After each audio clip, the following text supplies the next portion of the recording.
Olá, minha gente querida! Que alegria estar aqui com vocês para a nossa aula número 10. Que maravilha!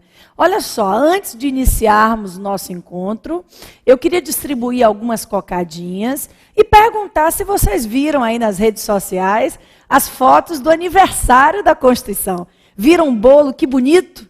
Maravilha! Espero que vocês tenham feito a mentalização aí para a Constituição no dia 5 de outubro, mas também, se não fizeram, ainda vale, porque, afinal de contas, estamos no mês do aniversário da Constituição. Pessoal, as cocadinhas de hoje vão seguir para a Juliana Dias, a Natália Salman, a Fabiane Mainardi, a Soraya de Souza, a Bárbara dos Santos, a Tailine Trindade, a Ariane de Brito, Eduardo Viana, representando aí os rapazes, e a Emanuele Dias. E como eu já avisei em outras oportunidades, a cocadinha democrática, que ela chega aí até você, iluminando esse início de aula e levando, é claro, um pouco do meu afeto, do meu carinho.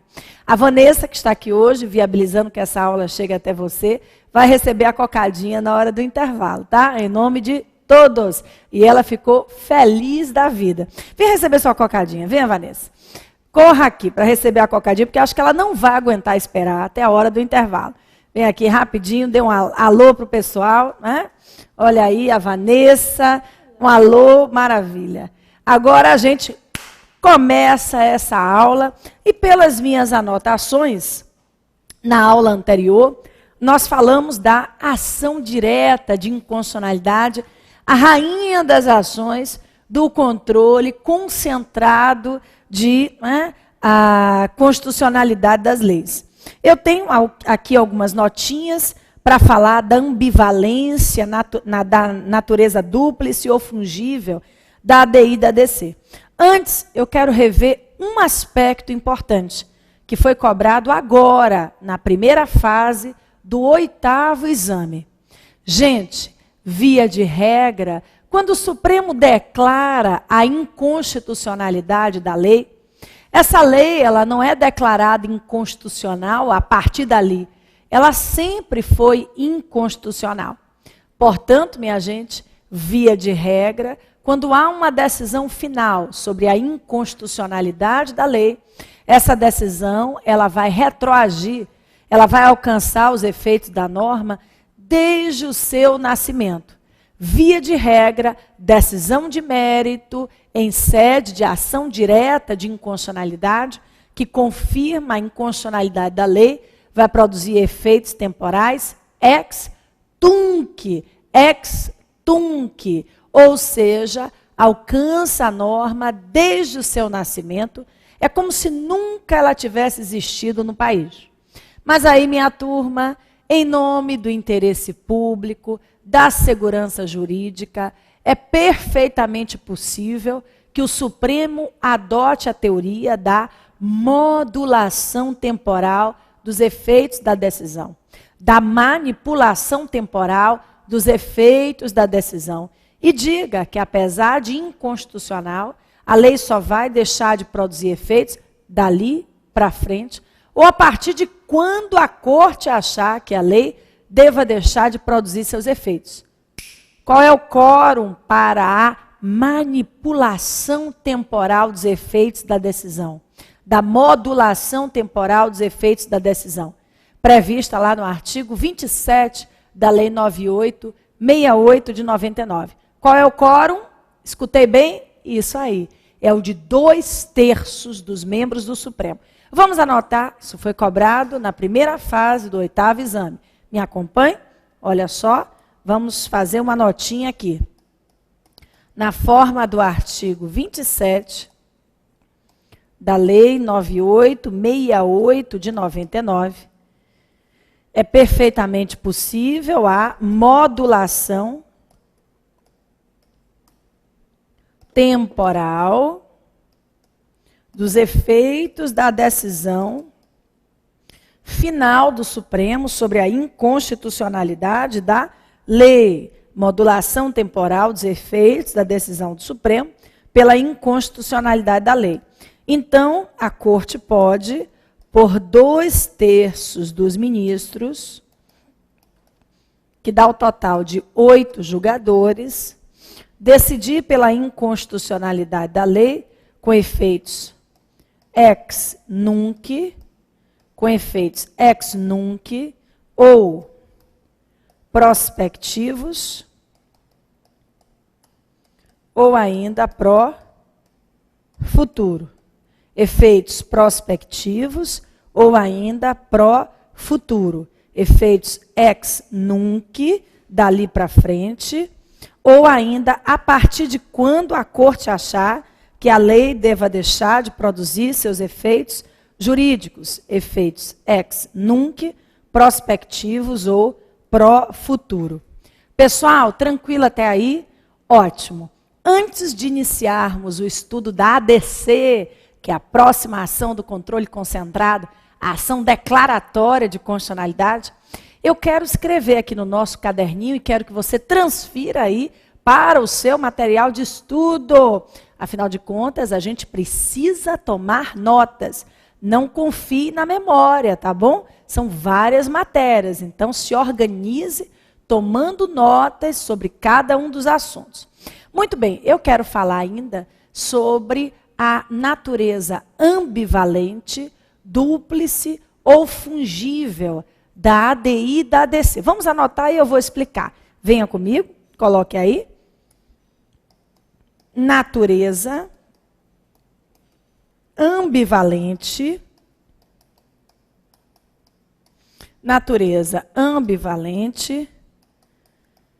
dúplice ou fungível. Natureza ambivalente, dúplice ou fungível da ADI e da ADC. Essa natureza ambivalente, dúplice ou fungível, ela é extraída do artigo 24 da Lei 9868 de 99. E o que diz esse artigo 24 que nos interessa? É possível declarar a constitucionalidade ou a inconstitucionalidade de uma lei em sede de ADI ou em sede de ADC. Como assim, Flávia? Prestem atenção. Quando se ajuíza uma ação direta de inconstitucionalidade,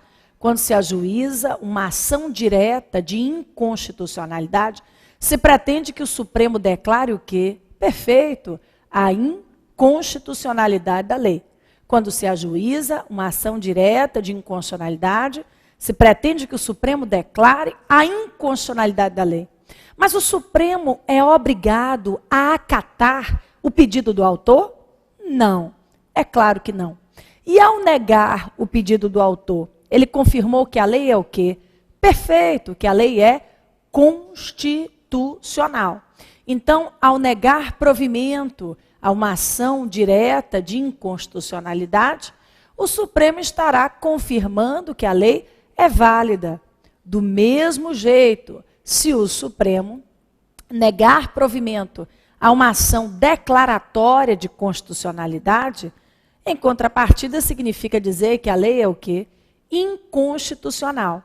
Então, como a ADI e a ADC podem produzir os mesmos resultados, a declaração de inconstitucionalidade ou de constitucionalidade da lei, se diz que a natureza dessas ações é ambivalente, dúplice ou fungível. Me acompanhe. Olha só, essa natureza ambivalente, dúplice ou fungível, retirada do artigo 24 da Lei 9868 de 99, significa dizer o seguinte, olha só, que é possível declarar a constitucionalidade,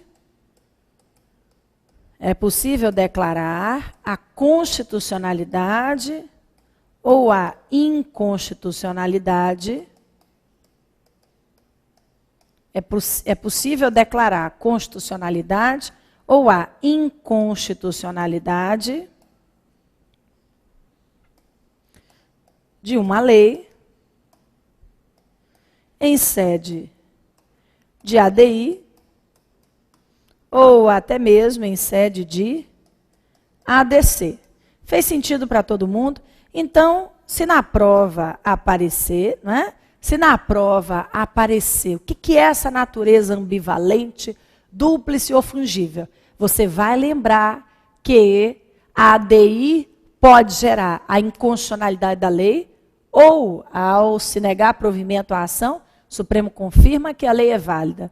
A ADC pode gerar a confirmação de constitucionalidade da norma ou, se o Supremo negar provimento a ela, pode perfeitamente declarar a inconstitucionalidade da lei.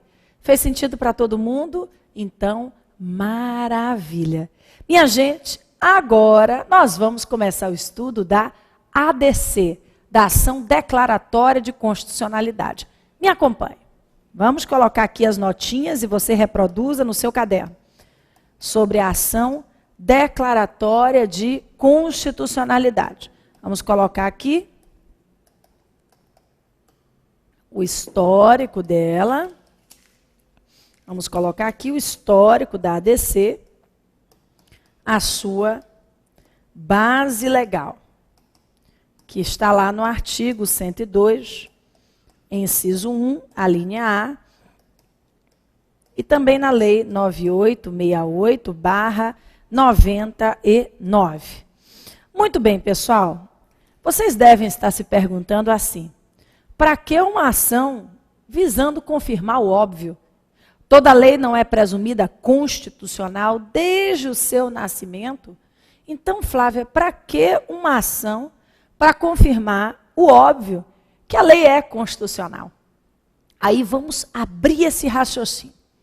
Observe, apesar de toda lei ser presumida constitucional desde o seu nascimento, não existe garantia efetiva de que ela será aplicada. Vocês concordam comigo? Não existe todo o controle difuso que permite que os juízes, no caso concreto, apliquem ou deixem de aplicar as leis que entendam ser inconstitucionais? Pois bem, então a ADC, ela nasceu para confirmar a constitucionalidade de uma lei quando existir sobre ela uma controvérsia muito forte, uma controvérsia judicial muito relevante. Vem aqui comigo. Olha só, a ADC, ela não surgiu em 1988. A ADC é uma ação mais recente na história das ações do controle concentrado. A ação declaratória de constitucionalidade surgiu com a emenda constitucional número 3/93. Então, a ação surgiu com a emenda constitucional número 3/93. Não é uma ação originária, é uma ação que surge no ano de 1993. Sua base legal é a mesma da ação direta de inconstitucionalidade. Na verdade, alguns autores chegam a dizer o seguinte, que a ADC é uma ADI em sentido contrário, com objeto mais restrito. Alguns autores chegam a dizer que a ADC é uma ADI em sentido contrário, com objeto mais restrito. Por que a ADC seria uma ADI em sentido contrário? Fácil. O objetivo da ADC é o de confirmar a constitucionalidade da lei. O da ADI, o de declarar a inconstitucionalidade da norma. E por que o objeto da ADC é mais restrito? Nós vamos ver já já. O objeto da ação declaratória de constitucionalidade é apenas a lei ou ato normativo federal, enquanto que o objeto da ADI é a lei ou ato normativo federal ou estadual. Tranquilo, pessoal? Então, preste atenção. A ADC seria uma ADI em sentido contrário, com objeto mais restrito. Pessoal, me acompanha aqui. Olha só, vamos colocar nesse ponto 3. Qual é a finalidade? Deixa eu mudar de cor. Qual é a finalidade da ação declaratória de constitucionalidade e o requisito essencial para a sua propositura. E o requisito essencial para a sua propositura. Bem, juntando os dois questionamentos, nós podemos dizer o seguinte, que na forma do artigo 14, inciso 3, da Lei 9868 de 99, a ação visa confirmar a constitucionalidade. A ação visa confirmar a constitucionalidade da lei, olha só, na forma do artigo 14, inciso 3 da Lei 9868 de 99, a ação visa confirmar a constitucionalidade da lei, tendo em vista controvérsias, anote aí, requisito essencial, na forma do artigo 14, inciso 3 da Lei 9868 de 99, a ação visa confirmar a constitucionalidade da lei, tendo em vista controvérsias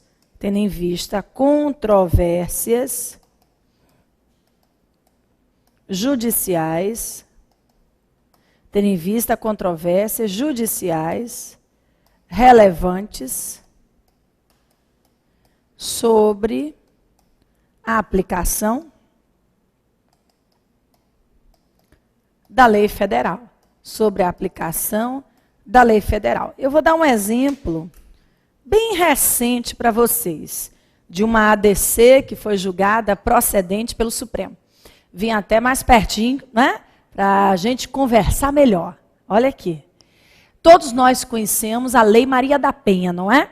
A Lei Ordinária Federal 11.340, 2006.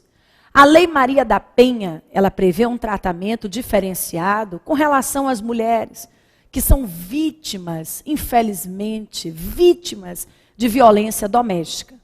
Essa lei, minha gente, durante muitos anos, foi aplicada por alguns juízes, mas deixou de ser aplicada por outros tantos, que entendiam que a Lei Maria da Penha, pasmem, feria o princípio da igualdade. O que aconteceu? O presidente da República juntou várias decisões controvertidas sobre a aplicação da Lei Maria da Penha de tribunais distintos e apresentou a ADC número 19, a ação declaratória de constitucionalidade número 19. E o que aconteceu? O Supremo Tribunal Federal, ainda bem, deu provimento à ADC 19 e confirmou a constitucionalidade da Lei Maria da Penha. Agora reflitam, como toda norma nasce presumida constitucional, para que a ação declaratória de constitucionalidade seja proposta, é preciso que o autor comprove que realmente há controvérsias judiciais relevantes a respeito da aplicação da lei federal. Então, é preciso que o autor comprove que há controvérsias judiciais relevantes a respeito da aplicação da lei federal para que a ação possa ser efetivamente proposta. Então, esse é um requisito essencial, o que se encontra no artigo 14, inciso 3, da Lei 9868 de 99. Gente, o objetivo da ADC é resolver a insegurança jurídica. Reflitam, não faz sentido que uma lei de tanta importância, a Lei Federal Maria da Penha, que veio, não é, dar um tratamento especial às mulheres que sofrem de violência, e olha que são muitas em nosso país, não é? Dizem que de 100 mulheres brasileiras, 25 sofreram ou estão sofrendo algum tipo de violência doméstica. Ainda assim, muitos juízes deixaram de aplicar a Lei Maria da Penha, até que o Supremo, por meio da ação declaratória número 19, disse o quê? Aplique a lei é válida e ela precisa ser observada no país. Tudo bem? Até esse instante? Ótimo. Vou voltar lá para o nosso caderninho virtual. Vamos? Beleza. Então, já vimos aí qual é a finalidade da ação declaratória de constitucionalidade. Vamos colocar aqui no ponto 4, a legitimidade ativa. Gente, aqui eu só tenho a dizer o que já havia falado antes. Quais são os legitimados ativos para a propositura da ADC? Hoje, exatamente os mesmos legitimados para a propositura da ADI e que são os mesmos para a ADO e para a ADPF. A legitimidade ativa é a mesma. Muito embora com relação à ADC não tenha sido exatamente dessa forma sempre. Quando a emenda constitucional 3 de 93 alterou a Constituição, fazendo nascer a ADC, estabelecia que só seriam 4 legitimados ativos para a propositura da ação. A mesa da Câmara, do Senado, presidente da República, procurador-geral da República. Pessoal, isso sempre trouxe questionamento para a doutrina, que dizia, para declarar a inconstitucionalidade da lei, são vários legitimados. Para confirmar que ela é válida, só temos 4. Então, a emenda 45 de 2004, ela equiparou os legitimados ativos da ADC aos legitimados ativos da ADI. E aí me acompanhe, olha só, foi a emenda constitucional 45 de 2004 que equiparou os legitimados ativos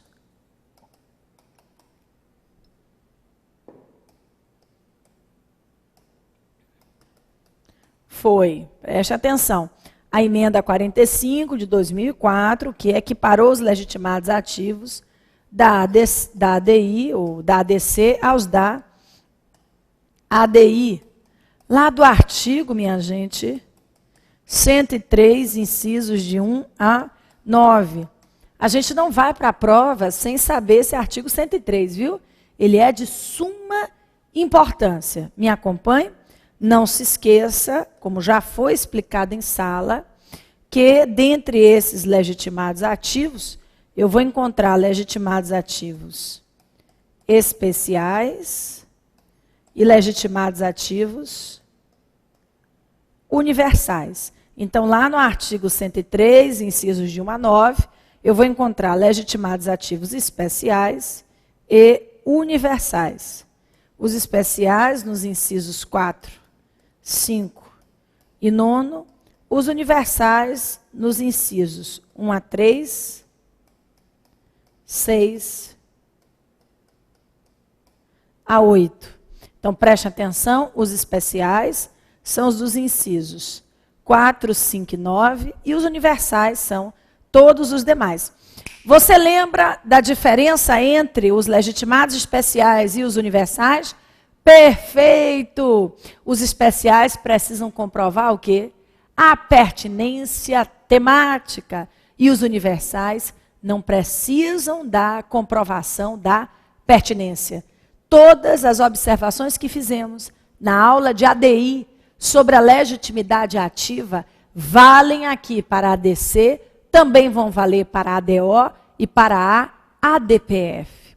Me acompanhe, minha turma queridíssima. Vamos lá, ponto 5. Objeto da ADC.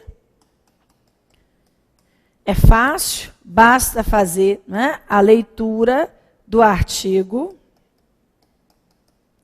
102, inciso 1, a linha A. Basta fazer a leitura do artigo 102, inciso 1, a linha A, que nós encontramos o seguinte: o objeto da ADC, olha só, o objeto da ADC é mais restrito do que o objeto da ADI.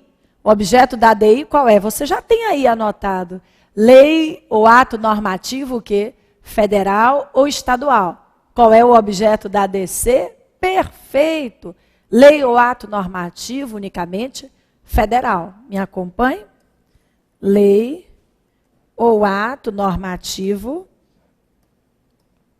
federal. Lei ou ato normativo federal extraído diretamente da Constituição Federal. São as normas primárias, é o ato primário que pode ser objeto da ação declaratória de constitucionalidade. Exemplos: lei ordinária federal, lei complementar federal, emenda à Constituição Federal.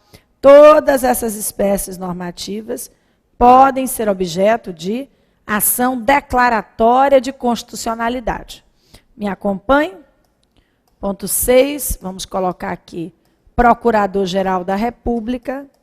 Ponto 7, Advogado-Geral da União. Ao lado do Procurador-Geral da República, você coloque artigo 103, parágrafo 1º. Preste bastante atenção. Qual é o papel do PGR na ação direta de inconstitucionalidade? Isso, o PGR, ele vai fazer o quê? Ele vai dar a sua opinião jurídica a respeito da ação. O PGR vai atuar como fiscal da lei. Minha turma, da mesma forma que o PGR atua como fiscal da lei na ação direta de inconstitucionalidade, também atua como fiscal da lei na ADC. Ele vai ser citado para se manifestar. O Procurador-Geral da República vai ser citado para se manifestar na ação declaratória de constitucionalidade também, nos mesmos moldes que atua na ADI, dando uma opinião livre a respeito da ação. Me acompanhe? Então, o PGR vai atuar como custos legis, como fiscal da lei.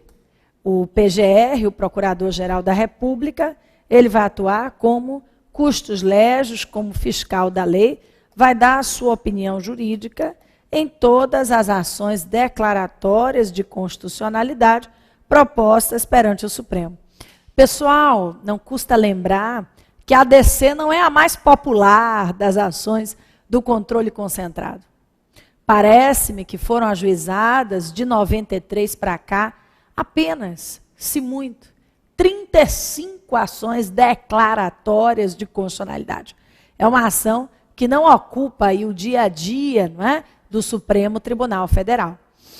Muito bem, mas qual é o papel que a Constituição reservou expressamente ao Advogado-Geral da União? Qual é o papel que a Constituição reservou expressamente ao Advogado-Geral da União? Perfeito, você acertou se disse. Ele é o defensor legis. Nós já vimos que esse papel é relativizado, não é? Ótimo. Mas aqui eu não tenho que relativizar nada. Se o Advogado-Geral da União é o grande defensor da lei, e se o objetivo da ação declaratória de constitucionalidade é o de justamente, não é, confirmar a constitucionalidade da norma, não faz muito sentido que ele participe, não é, em sede de ADC. Então, coloque aqui comigo, venha comigo. Olha só, preste atenção. O AGU participa da ADI, a não ser que haja aquela circunstância, não é? Que a gente comentou com relação à jurisprudência, mas o AGU não participa da ADC. O AGU não participa da ADC, né? Lembre disso. Olha só, o Advogado-Geral da União, que vai atuar na ADI, a não ser que já haja um precedente do Supremo pela inconstitucionalidade da lei, ele não atua na ação declaratória de constitucionalidade, porque, afinal de contas, o objetivo da ADC é o de declarar a constitucionalidade da lei, e quem ajuiza a ação já trata de lhe fazer uma boa defesa. Tranquilo, minha gente, mais do que querida. Olha só, eu vou providenciar, vou pedir à nossa equipe de postagem que coloquem na área do aluno um quadro comparativo entre essas 4 ações, trazendo, né, as principais diferenças entre elas, tá bom? Vou pedir à nossa equipe de postagem para fazer isso o mais breve possível, para ajudar aí nos seus estudos sobre as ações do controle concentrado. Volto já já para fecharmos a DC e eu vou fazer um quadro comparativo entre o mandado de injunção e a ADO. Eu não esqueci não. Até já.